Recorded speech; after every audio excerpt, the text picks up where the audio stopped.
Hey everyone, Tankenstein here. In this video, I'll go over your top 7 pro tips and tricks to help you master ground arcade matches. These 7 tips have been things that I've learned over 7+ years of playing War Thunder, and things that will make you a much more effective player on the ground.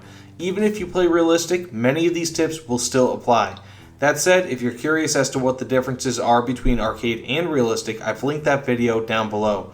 But that said, let's get into these tips and tricks. For tip 1, use your aiming reticle to your advantage. This is probably your biggest advantage in arcade. It tells you where your shell will go up to around 1 kilometer, and if you're within about a half kilometer, it'll tell you if your shell will pin the target. What's not to love? Use it like a probe, and if you can't get a pinning shot off the first place where you look on the enemy tank, look around and find your mark. It could be the difference between winning and losing both the fight and the match. For number 2, choose your shells wisely. Just because you have the magical aiming reticle that tells you whether or not you can pen does not mean that you're going to destroy a tank. You could get the green aiming reticle, meaning that you'll get a pen and simply do minor damage to the enemy tank, especially if you have APCR. If you can pen a tank with something with explosive filler, you will be substantially more effective. Seriously, use APCR as a last resort and only against flat or nearly flat surfaces, like a Tiger 1's frontal armor, and only if you cannot pen with regular explosive filled shells. For number 3, take advantage of your increased stats and more effective modules. You may not realize it, especially if you exclusively play arcade, but you move faster in arcade. Much faster. The big stats gained here are turret traverse speed and overall speed/acceleration for your tanks. There are several vehicles in arcade ground with over 100 km/h top speeds. Use these to your advantage. The faster your vehicle is normally, the faster it will be in arcade ground. A vehicle like the mouse, however, will still be extremely slow and will not get much faster, while a tank like the Obel 74 HVG, of which can destroy the mouse, gets even quicker than it would be in realistic. Basically, the rich get richer. What I'm saying is, whatever your tank's advantage is, it will become more advantageous in arcade, and use that to your advantage. In addition, learn how crew stats work. There's a link below for explaining that, and you will be able to really maximize your enhanced arcade stats. For number 4, play a fair amount of realistic. It'll give you a much better sense of how each tank works, and once you switch back to the assisted gameplay found in arcade, you'll find it far easier than before. It'll be like lifting leg weights off that you've been wearing for 3 months straight, or like Goku when he dropped his weights at the World Tournament and was way faster and could really just destroy whoever he wanted. For tip number 5, find cover, not concealment. Simply put, cover, such as a building, can block a round from hitting you, whereas concealment, such as a bush, typically will not do the same. Because you light up like a Christmas tree when someone sees you in arcade, regardless of whether you're behind cover or concealment, you will want to make sure that you're behind something that can actually stop a shell. Using bush decorators does not help a ton either.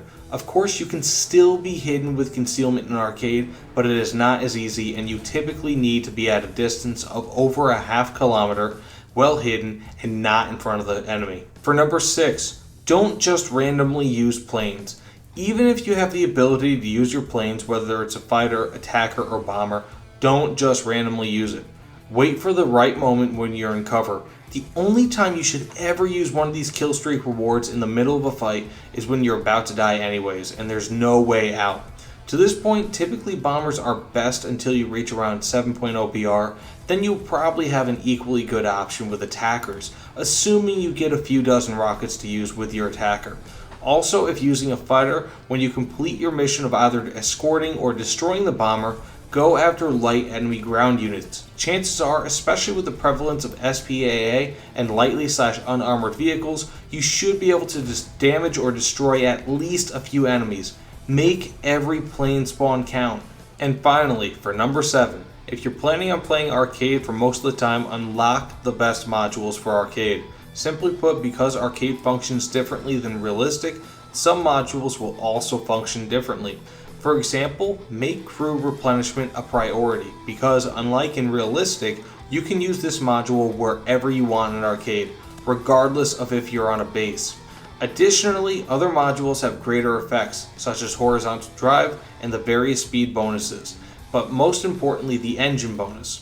Additionally, unlocking artillery is arguably more important in ground arcade than it is in ground realistic, largely because you can use it whenever you get a kill and sometimes when you get an assist or other teamwork based merit, because this means that you should be able to get it far more often than you would otherwise be able to get it in realistic.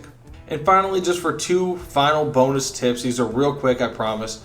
Don't put a plane in your lineup. That only matters and works in ground RB and does not give you any sort of plane selection when you get your plane bonus in ground arcade. And finally, don't let anyone tell you that playing arcade means that you're less than. Seriously, the people that continuously trash an arcade are toxic, and while realistic does definitely have its benefits and merits when compared to arcade, it also has some negatives too. So don't let those people get to you. So that said, thanks so much for watching, everyone. Seriously, every single view, like, subscribe, and whatever else means the world to me. Every share, I don't know if I've seen any shares on social media yet, but if you've done it, seriously, that is awesome and goes so far to helping my channel grow.